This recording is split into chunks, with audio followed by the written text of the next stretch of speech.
ኢማን አዲስ እባላለሁ። የ12ኛ ክፍል የናቹራል ሳይንስ ተማሪ ነኝ።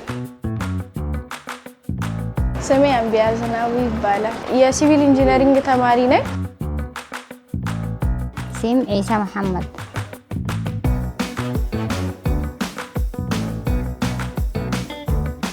ያው ይሄ መንስትሬሽን ያው በሴት ልጅ በየወሩ የሚመጣ ያው የኔቸር ነገር ነው። በምንማርበት ጊዜ ይሄ ነገር ድንገት ሀፕን ቢያደርግ ፓድም ላንይዝ እንችላለን። ስለዚህ ብዙ ችግሮች አሉ ማለት ነው።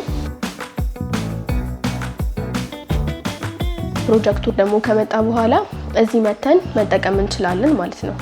እዚህ በሳኒታሪ ፓድ በሚመረትበት ጊዜ ለ3 ወር የሚያገለግል ፓድ ነው ማምረት የሚቻለው። ስለዚህ የተለያዩ ችግሮቻችንን ያው ቀርፎልናል ማለት እንችላለን።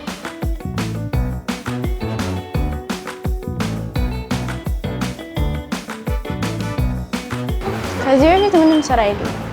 በሴቶችና ህፃናት ስራና ክህሎትን ከአምሬፍ ድጋፍ አግኝተናል።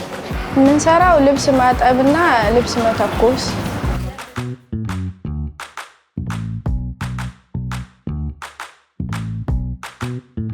በፊተኛ በራሳችን ወተት በቆሎ ምናምን ይሰጥና ነበር ከነሱ በፊት።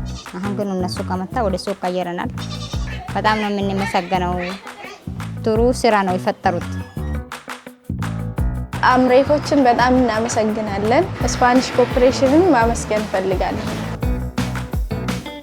አምሬፍና ስፓኒሽ ኮኦፕሬሽንን ማመስገን ፈልጋለሁ።